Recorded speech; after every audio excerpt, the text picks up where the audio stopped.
Antara akuntabilitas dan otoriter itu adalah dua hal yang bertentangan gitu loh. Ya nggak bisa disatukan gitu, nggak bisa dijalankan bersamaan gitu ya. Ya jadi dia saling saling ya ini berbeda arah akuntabilitas dengan otoriter. Jadi memang benar budaya akuntabilitas di suatu perusahaan itu misalnya yang membangun akuntabilitas itu tidak bisa dilakukan secara otoriter karena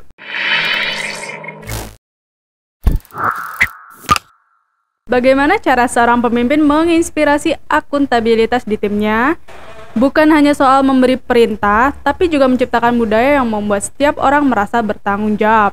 Yuk simak caranya. Halo Coach. halo, Apa kabar Coach? baik, alhamdulillah.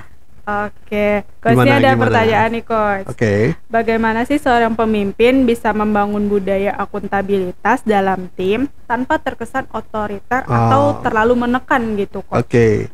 Ya, ini adalah inti dari salah satu inti ya dari budaya dari leadership yang transformasional, menciptakan akuntabilitas dalam tim ya. Jadi mau mempertanggungjawabkan integritas gitu-gitu ya. Dan dari namanya memang ya antara akuntabilitas dan otoriter itu adalah dua hal yang bertentangan gitu loh. Ya nggak bisa disatukan gitu, nggak bisa dijalankan bersamaan gitu ya.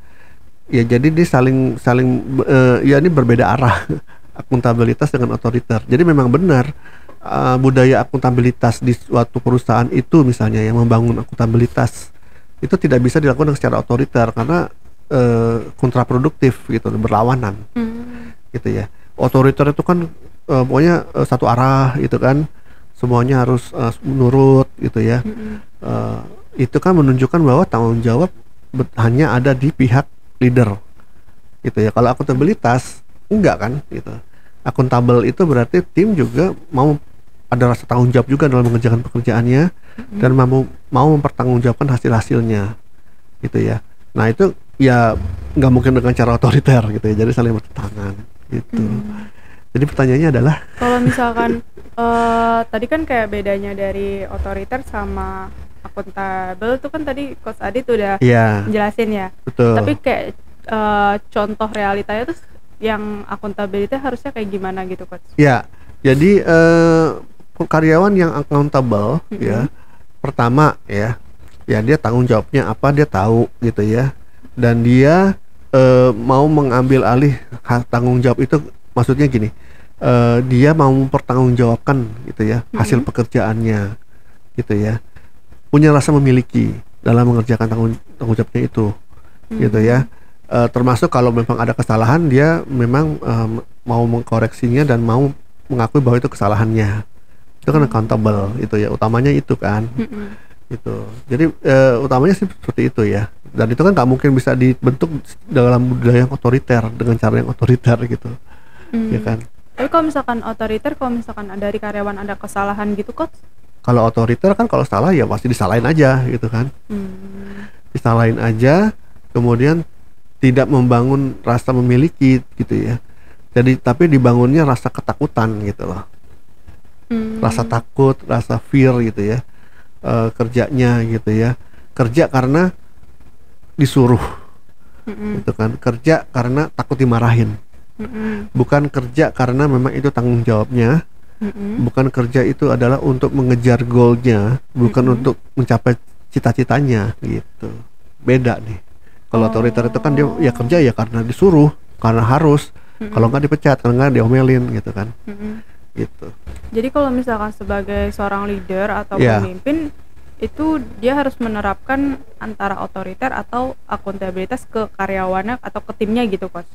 Ya harus tergantung budaya yang mau diciptakan kan. Kalau budaya yang mau diciptakan adalah akuntabilitas ya tentu harus dengan membangun akuntabilitas itu dalam diri timnya, ketimbang sekedar otoriter aja gitu loh.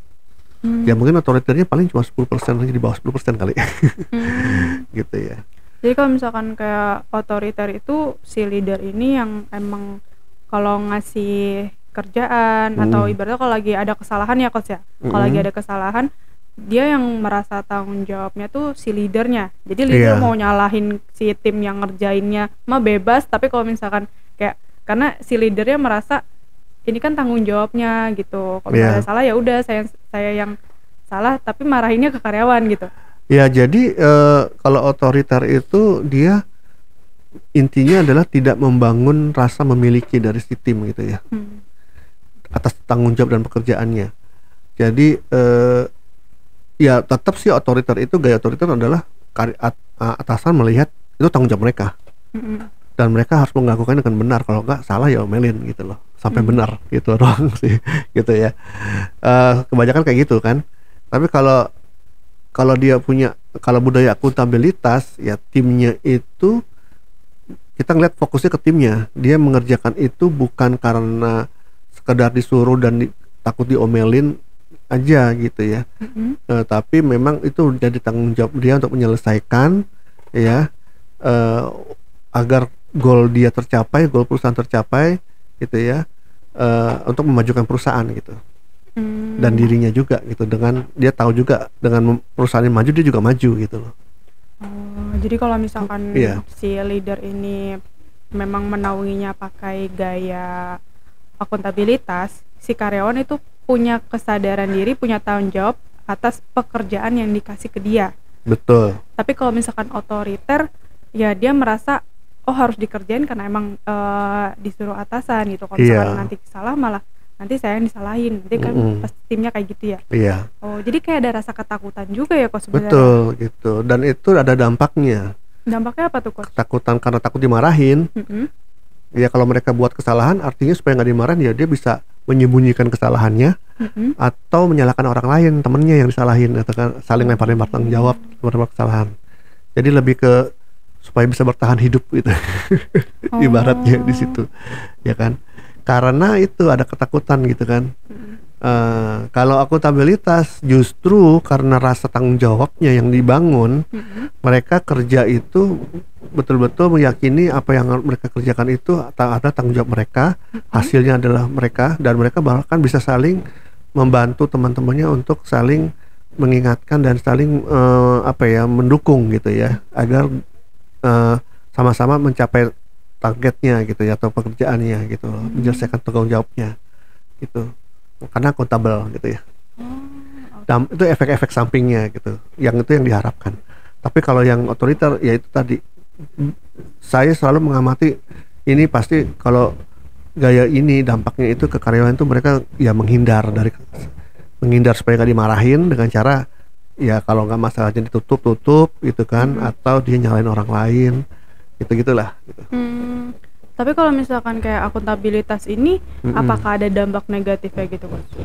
Akuntabilitas kalau dibiarkan secara ini masing-masing pasti kalau dilakukan secara berlebihan pasti ada dampak negatifnya ya. Kalau dilakukan secara berlebihan gitu ya, makan aja kalau berlebihan negatif gitu ya. Iya sih. Padahal kan itu untuk bertahan hidup gitu kan, tapi kalau berlebihan negatif jadi penyakit gitu kan. Misalnya sama akuntabilitas yang berlebihan juga bisa memberikan dampak negatif juga sih gitu ya. Jadi mereka bisa bekerja saking akuntabelnya ya, saking merasa ini milik dia, jadi merubah-rubah proses, merubah-rubah cara kerja tanpa melihat dampak-dampak keseluruhan gitu ya. Itu bisa terjadi gitu loh, karena dia saking merasa memilikinya gitu. Oh, jadi ibaratnya ya itu bukannya jadi nanti kayak muncul inisiatif dari karyawan gitu? Iya, bisa jadi kan inisiatifnya ngubah-ngubah itu, tapi kan bisa jadi memberikan dampak negatif yang gak kepikiran gitu loh.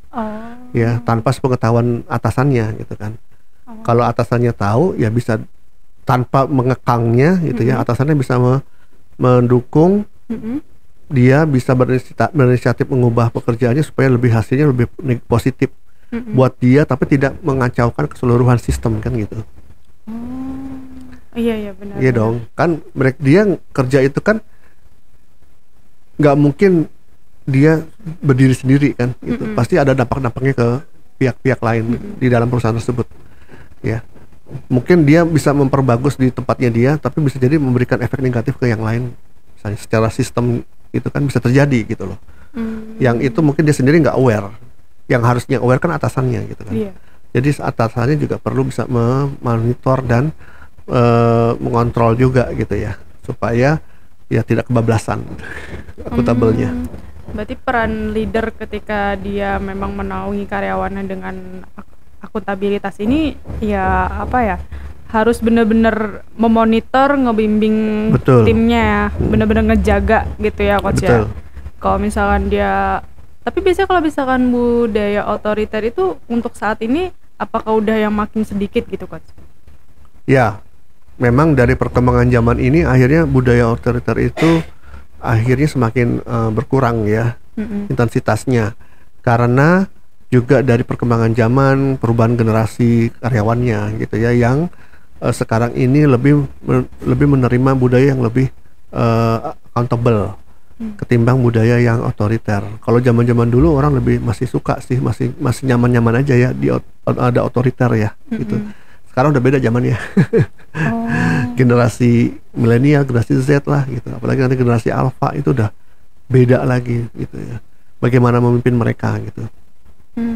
Nah kalau misalkan kita para leader itu pakai budaya akuntabilitas nih coach.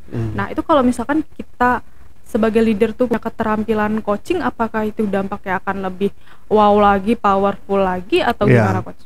Jadi coaching itu kan cara yang berbeda, bertolak belakang dengan otoriter ya. Jadi sangat bisa mendukung membangun budaya accountable gitu ya dengan teknik coaching ini gitu ya. Karena dengan coaching itu bisa men-trigger proses berpikir kreatif mereka dan bisa memunculkan ide-ide baru di pikiran tim misalnya ya, yang mana itu menjadi rasa ownership buat mereka ya. Karena ide itu muncul dari mereka misalnya gitu ya. Atau pemikiran-pemikiran itu muncul dari mereka sendiri gitu ya. Sehingga ya rasa akuntabel itu akan terbentuk secara alamiah juga di situ. Ya memang nggak cepat sih, tapi pelan-pelan gitu ya. Kayak berproses ya, gitu. Jadi memang akhirnya kalau ditanya bentuk leadership yang seperti apa yang cocok dengan membangun budaya akuntabilitas dengan cara coaching gitu. Nah menarik nih teman-teman, kalau misalnya teman-teman memang punya tim dan sebagai business owner, manager atau para leader, kalau mau belajar coaching langsung aja ke Coach Adip sebagai pakar bisnis coach. Mau tahu infonya langsung aja tulis di kolom komentar ya, atau bisa juga hubungi yang ada di deskripsi. Cukup sekian dari aku Aulia. Saya Aditya Wijaya. Sampai jumpa.